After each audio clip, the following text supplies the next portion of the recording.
Hello everybody, welcome to GT Planet, welcome back to our YouTube channel, and welcome to another chat with a superstar from the world of motorsport. I'm not going to inflate his ego too much at this present moment, but Jimmy Broadbent is with us. Jimmy, great to have you on the channel again, mate. First off, how have you been? How's things going?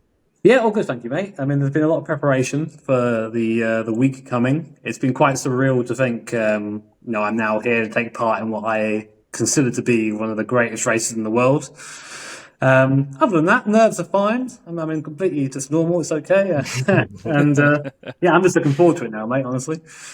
I was going to say, I imagine the excitement probably overtakes everything else at this point, especially now it's the actual week leading up to it. What is that week sort of feeling like so far, though? Obviously, you're there around the area at the moment, prepared to go. But what's this sort of period between arriving and actually the race feeling like at the moment for you? Well, we've been pretty lucky to do quite a few races here over the last couple of years now. And the atmosphere is completely different for this. I mean, you can tell that this place exists for this event every year because there's so many people here. There's so many stands. There are people already out there partying now. Respect to those guys. That's going to be a massive session for those guys. But you can just tell the atmosphere changes completely. But I actually feel quite relaxed. I thought I'd be a bit more nervous than this going in, but I know exactly what our race looks like. I know exactly what our plan looks like for the weekend. So I'm pretty happy. And what's it like, sort of arriving there now, with it effectively being a bit more sort of work related? Because obviously one of the most emotional videos we've ever seen from you on your channel was your first ever real world lap of the Nurburgring.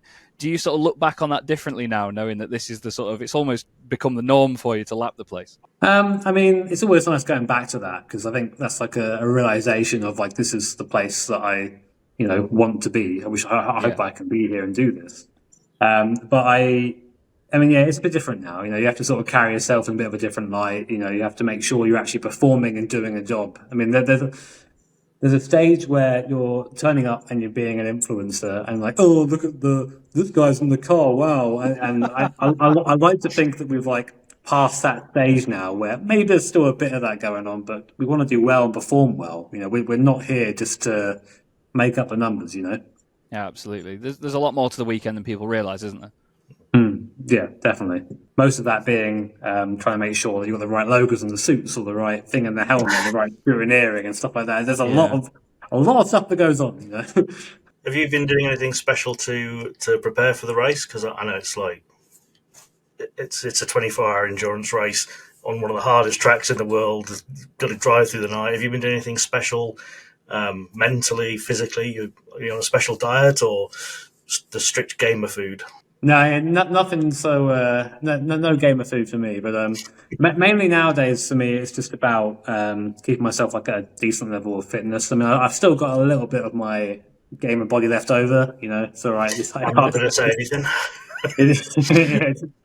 It's hard to shift to that, to be honest. But we've done a lot of practice already at driving at night. I sort of know what to expect for that. And the stints, I think, don't hold me to this, a maximum of about 2 hours at a time in the car. And the car's actually quite a friendly place to be compared to other cars I've been in. They've got AC in there, adjustable sort of seat. And apart from, the quite taxing concentration that comes with it, physically it's okay. And I think in terms of concentration, that's no different from sim racing. You have to like that focus is exactly the same. So I'm sort of used to that already. How are you choosing who's driving each session in the car and who's going to be doing a lot of the more taxing night stuff if you're getting 2 hours a piece? Well, I'll tell you exactly how it happens, Andrew. We go into a room and we go, "Oh, who wants to start this one?" And we go, "Oh, he'll do it. Oh, he'll do it." It's nothing so organised, honestly. But I mean, I would love to start this race. I think if I get the chance, I'll ask to do it because like it's such a big, such an honour to do it. I mean, it is the most terrifying stint because obviously all the cars are very close together, and everyone's feeling very racy at the start of the race. But other than that, if it's like a difficult start, if it's going to be a mixed condition, we might rely on our pro driver a bit more to sort of see us through that bit. But from what I can see from the weather, that's going to be the entire race. So I'm not sure he can do 24 hours. One thing I was going to ask is about the circuit itself. Are there any sort of sectors or sections that you've sort of come to love or hate that you didn't expect to now you've lapped the place so much? I mean, the sort of Belfast towards the end of the lap is still the scariest place to go through. It was scary in the 330i, scary in the M4 because we haven't really got that much aero in that car. So you're doing 220 kph through 140 mile an hour, and the car's going boing, boing, boing, and you're like, cool. I really hope I bounce in the right spot this lap, and it's okay. But to be honest, I have this really, really bad habit. I probably shouldn't say, but like for like let's say a corner like Stradenkreuz, which is one of the fastest corners in the circuit, just before you break down before Arenberg. I'd always mid corner, I always have a little peek at my apex speed. I'm like, oh, how fast am I going this time? Did I get it right this time? And to be honest, that's been quite a good way for me to sort of build up. I mean, to try and gamify it a bit almost. Like, right, can I go a kilometre an hour past the next lap? And there are diminishing returns in those corners, but it's more about like the confidence. The track's all about having confidence and believing the car will go through that corner at speed, because it will. It's just scary because the barriers are like here, Yeah. That's the thing about the place, isn't it? There's absolutely no forgiveness there at the Nurburgring. People see it as such an ominous place because of just how long it is and, how much there is to remember and think about and the undulation. But the main sort of factor of it really is that the barriers are 6 inches from the edge of the circuit. It's like driving a street circuit sometimes, isn't it? It really does. I mean, the sense of speed around there is pretty ridiculous. I mean, especially when you come up on on the Dacia and you're like, what the... Like, because I had my moments where I thought, as a fan, I'm like, yeah, cool. As a driver, I'm like, what the hell is this doing on the circuit? Like, it's like 60, 70 kilometers an hour at least slower than you everywhere. And you come up on it, and it's like driving by a safety car that's trying to slow you down. It's crazy. But, I mean, you get used to the speed, but it does mean that every other track sort of sucks by comparison. See, I mean, actually, Jordan, who can't be with us for this, said that whenever he's had the fortune to drive on the Nurburgring, I've actually not managed to get there myself yet. He's always found the scariest part is overtaking the traffic, and I suppose the Dacia is actually quite like being on a tourist day. How are you preparing for that sort of having to unexpectedly take a strange line through a corner because of a brick? To be honest, the thing you just do is go, right, there's a gap there, I'm going to go in that, and that's pretty much like as much thinking that happens. Again, to draw another parallel to sort of a lot of sim racing stuff, you got to just be really decisive with what you do. You can't just hang about. That's when all the crashes happen. So, especially on the slower traffic, because you can lose a ton of time if it's maybe some gentleman driver who's not quite up to what he's doing, or maybe a little bit still getting up to speed. If you want to wait for him, you can, but then obviously you're still just completely compromising your own speed. So you've got to be pretty aggressive and pretty decisive with those guys. You mentioned the 330i earlier on. You've said that they're very different to drive. Like the M4 is actually quite easy. But what are the sort of main differences that you find between the two of them? I mean, the 330i, I mean, think of Initial D, right? Think of the 8.6 through the corners. That's pretty much how you drive that car. It's like, right, let's try and get a four-wheel slide everywhere through these fast corners. And because you have to, I think it's 250 horsepower, something like 260 horsepower, one of those, like you have no speed. So you have to just carry the speed everywhere. You have to launch the car around and really manhandle it. But the difference is that the 330i, it does have AC, but if you turn it on, you're 10 seconds a lap slower. It drains that much power. Really? So you have to turn it off, and therefore the cockpit in the 330i is like 55C, whereas in the GT4 it's nice and cool and chill. So, oh god! The 330i is genuinely the harder car to drive physically than the GT4 is. So. But I loved that car. That really suited my driving style. I felt really confident in it. I think we even led a race for a little while in that car during, I think, NLS 9 or something like that. So if you're someone who's maybe had the opportunity to do it, then 100% do it, because it'll improve your driving so much. Yeah, I suppose it's one of those cars where it's all about carrying momentum, isn't it? Like you say, we always watch low-powered racing, and in smaller cars, slower cars, you think it's better racing because the driver has to do more to convince the car to carry corner speed. So it always makes it a little bit more exciting. So it makes sense, really, comparing it to the M4, because obviously you've got all the power, you've not got all the downforce in the world, but I imagine it makes a big, big difference in the high-speed stuff to feel that, doesn't it? I mean, in terms of actual sort of speed through the corners, the really high speed stuff where we can directly compare it to the 330i, it's not that much faster. It's like maybe 5 or 10 kph up in some of the corners. but it just has double the horsepower. So it just goes, all right, off I go. And then that's where a lot of the lap time is gained. I mean, we run an SB8T, which is a sort of a more unrestricted GT4 class, primarily because we have Bilstein suspension, which is not homologated under Right. the fourth spec. But it doesn't mean we can maybe turn up the engine a little bit, which we do every now and then. And we are one of the fastest cars down the straight, and it's hilarious because you could be side by side with GT3 car, come up, and you're like, "See you later." I imagine that's quite the riot, because I bet as well, knowing that the GT3 cars probably don't expect it, they just see it from the outside. It looks just like a GT4 car, doesn't it? Yeah, I mean, it is, for all intents and purposes, a GT4 car. It's just that we're running outside of the homologation. So we maybe do look a little bit more impressive than we are sometimes, but don't worry about it. You've had a bit of a rise from, you always called yourself the shed dweller, and now you're racing at the 24 hours of the Nurburgring. You've also been through things like the Praga things with Gordy, and I know you've been driving lots of stuff with Alex Brundle with the classics, with the Brustang. How much coaching have you had along all that way? What feedback have you had? What have you enjoyed? What's kind of clicked for you and made you quicker? What's the coaching regimen been like? I think the main stuff for me in terms of driving, because it would have been Gordy during the Praga years, because that car had a very specific way you had to drive it fast, which was try and carry as much speed as possible everywhere and be as subtle as you can on throttle and brake. And I used to, I don't know, before I had Gordy as a coach, I really struggled, and then he came along, told me that he said something like, you have to just take the car by the scruff of the neck and make it do what you want it to do, as opposed to sitting there and being afraid of it. I was like, okay, I'll give that a try. And then miraculously, I'm now up to pace and the speed is there. But since Praga, there's been nothing really. I mean, I just sort of learn on my own. I do as many track days as possible. I'm very fortunate to have a couple of little sort of track prepared cars. I've got a little MX-5 and I've got a Supra with, not very good paintwork, but it goes fast.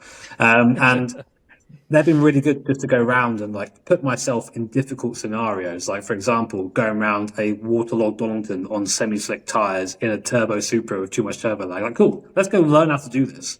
Let's go and throw myself in. It's the same attitude as kind of sim racing almost. You throw yourself into the very difficult situation and try and figure out how to make it work.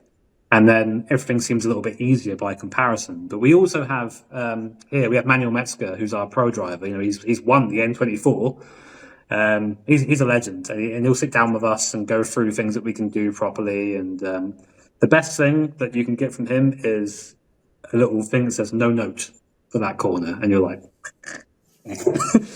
"I'm doing good, doing better." You speak about your teammates. Obviously, one of said teammates is Steve Brown, Super GT. He's shared a similar path to you in terms of coming from the sim racing and YouTube-based side of things to now race with you in the real world. Does the fact that you shared that similar journey make it easier to work with him and obviously know that you're not the only one learning these specific things about motorsport at that specific time? You know what I mean? Yeah, definitely. I mean, Steve has actually, I think, unbeknownst to a lot of people, had a much longer racing career than he lets on. He's been racing since I think 2001 or something like that. In karts, but in cars we've had a similar sort of time in them, and we've done a lot of racing together over the years, and I consider him a very close friend. So it means that when we do get to this thing and we're talking about how we can go faster, it's a very easy discussion. We're both quite frank with each other, and we're both quite honest with how we think we perform and how we can go quicker. Plus, he's just hilarious. So anything that ever happens, it's always fun. But he is also I'm not quite sure how to put it across. He doesn't seem to be phased by anything. So he had a puncture at 270 kilometers an hour. He got out of the car and was like, "Oh, that was scary." Anyway, and just and walks off. And it's like, what's wrong with you, mate? No, but he's a really cool guy, and I'm really glad to be doing this with him. It feels like if I was to do it with anyone, the team I have is pretty much the team I'd want. So I'm pretty happy with that. That's always good to know. And I was going to say that, not only does that help your sort of attitude when it comes to the racing and help the morale, but obviously it helps with the content as well. We won't shy away from the fact that there's some great content coming out of what you guys are doing. But what would you say is the hardest bit to sort of portray into the content that people may not see, from the work that goes into the racing and into the weekends that you might not be able to show off, or that they couldn't get an idea of how sort of severe it is? I think, like with most racing, it's the amount of things that have to go right for a result to come off. We had a couple of times last year where we were on for really good results, but then something outside of our control happens, or something happens, and then it's very easy to then blame the most obvious factor in that scenario and go, well, okay, this happened because, I don't know, they hit a curb or something like that. But you have to appreciate, we're over the course of these races, you're one, dealing with a very difficult circuit. You're dealing with people who are also firing their car around this very difficult circuit. You've got a bunch of mechanics who are all, they've all gone over the car and made sure it works, but we have to run different parts to everyone else because we're running Bilstein, stuff like that. And there's so much that goes into it that when it eventually comes off, it's the sweetest feeling in the world, because you think, okay, everyone's done their job and it's all been done well. But there is also, if I'm honest, it's very hard when things go wrong. I mean, we had one when Steve got the puncture I mentioned earlier. I sat in that car for an hour in the garage waiting to go back out. I sat in there just thinking to myself that, this is the worst feeling I've ever had, because we were going to win this race and it's now gone from something that we can't control. And I think it's very hard to portray that, because you just look like you're not grateful for the position you're in, but of course you are.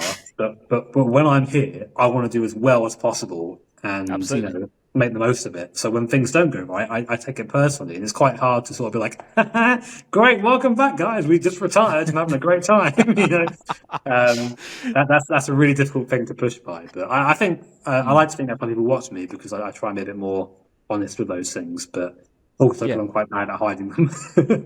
Yeah, I mean, there's a lot of stuff about the I don't want to say the mundanity of being a racing driver, but there's certain stuff, like you were saying earlier, making sure you've got the right logos on your race suit, making sure you've got put everything on in the right order, and make sure you got your drink thing attached, and make sure you got your balaclava and your helmet, and have these are kind of not hugely interesting things, but you kind of do make them interesting in your videos. Our main thing, honestly, is GoPros and getting the cameras set up, because GoPros, I mean, anyone who's worked with GoPros will know that they'll work sometimes. And a race car is a warm place, and GoPros don't like warm places.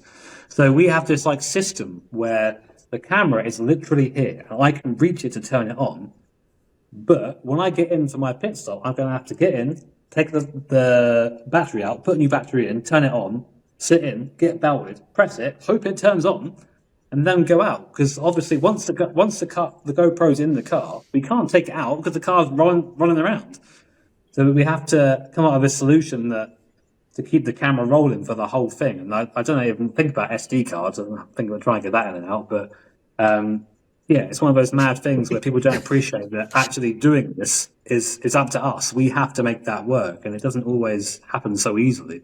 One of the things that, to be honest, makes me quite envious is that you can talk much better than I can, and you can drive better than I can, and you can do both of them at the same time, which is, I just hate you. I'm not really.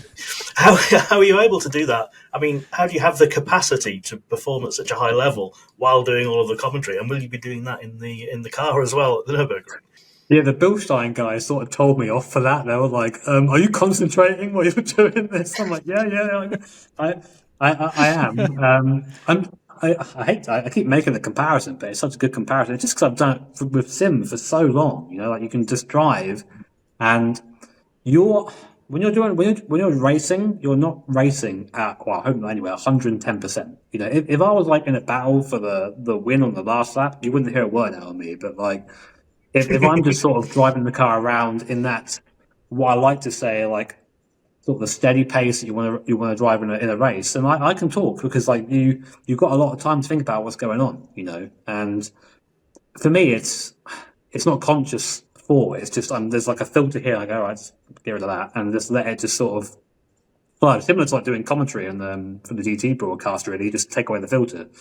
But But I don't know. I think you have to find a way to make this interesting because motorsport, as much as I would love to say it's doing super well, outside of 1 or 2 series, it's not doing that well. So, like, in terms of the grand scheme of things, so you have to think of a way to make it interesting. I think for me, it will be the thing that I've always found interesting is being part of someone's race, not watching a broadcast, like being in and with that person for their race and what they're thinking about during their stints, because that's the interesting bit, right? Like, that's the bit you don't have access to. So, yeah, I mean, I'll try my best to do that if my mic doesn't fail. But again, it's another thing for us to like think about. Will the mic work? Who knows? Like, it's just it's a bit of a lottery. And with the recent qualifying races that you've had to do at the Nurburgring as well, considering that it's been on the same circuit, you've had a mix of different conditions, you must feel pretty confident for this coming week then, based on those results recently, because it's been going very well, hasn't it, really? Yeah, I mean, we have a great car. You know, with the M4 has been pretty much flawless when it's been inside our control. You know, that coupled with Black Falcon and the suspension we're running as well, it's just easy. It's like an easy car to drive, and even when you had adverse conditions, you don't really need to worry about it because it's just you feel like you're happy with the place you're at. I mean, if it starts pouring it down on slick tires, I mean, everyone else is going through that same thing.